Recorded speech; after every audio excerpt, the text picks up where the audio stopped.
Voici Stéphane Bern. Oh là là.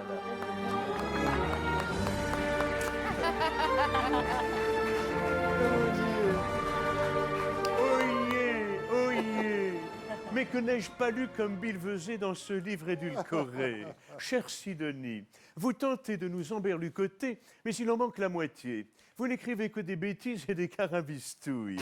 Par exemple, vous dites que les lentilles étaient cultivées en Mésopotamie, mais c'est faux. On cultivait déjà les lentilles en ophtalmologie.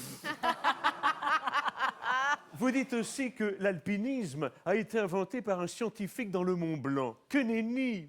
L'alpinisme a été inventé il y a une quinzaine d'années, lorsque Mimi Mati a tenté de grimper sur la scène des Enfoirés, avec Goldman et Bruel en haut qui tentaient de la tirer avec une corde. Oh oui, c'était osé de vouloir tirer Joséphine. C'est pour ça d'ailleurs que Bachung a écrit « Oser Joséphine ». Est-ce que vous avez relevé d'autres erreurs, Stéphane? Oh oui, mon petit colibri tout chétif.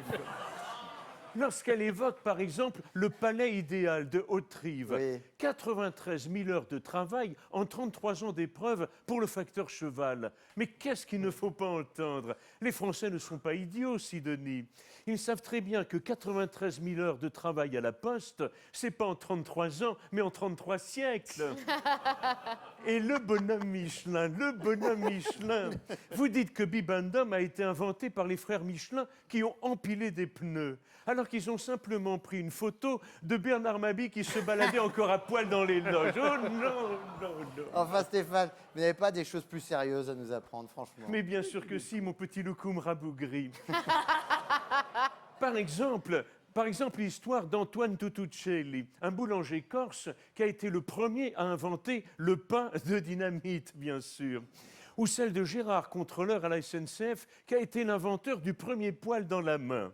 Et puis, des histoires plus cocasses, comme ce jour où Germaine Lafleur, charmante fromagère dans le petit village de Bouffemois-la-Garriguette, avait décidé de batifoler avec un jardinier portugais. Oh là là là là là. Rien que de vous la narrer, j'en ai le radis qui sort de terre.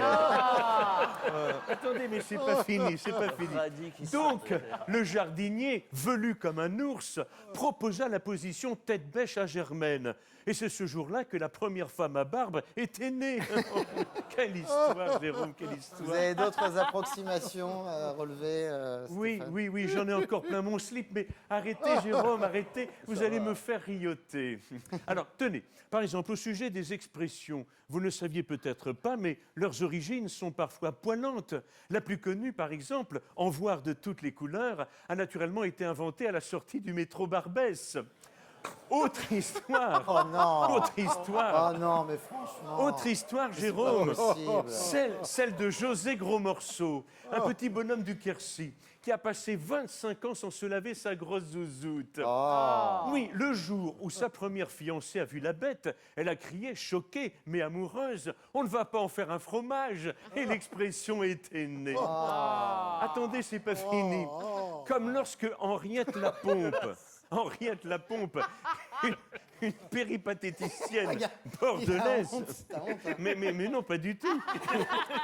Donc je disais, Henriette Lapompe, péripatéticienne bordelaise, qui n'était pas effrayée par les grands crus, attrapa l'herpès après avoir passé toute une nuit la choucroute dans le buisson. Craintifs,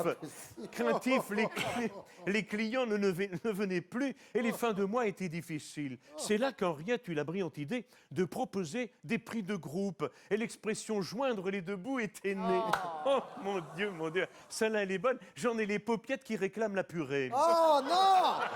Et attendez, l'histoire de Brigitte.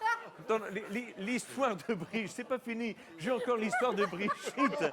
La cougar d'Amiens. Vous voulez que Non, c'est bon, pas cette histoire. Ah, c'est bon. Merci, Alors, tant pis. Merci, Bon, Stéphane. c'est dommage, je vous la raconterai une autre fois, oui, parce qu'elle est oui. vraiment très drôle. Allez, moi je file, je prends la poudre d'escampette. Voyez, Sidonie, encore une expression marrante. Prendre la poudre d'escampette veut simplement dire que j'ai rendez-vous avec Pierre Palmade. Oh non, j'ai...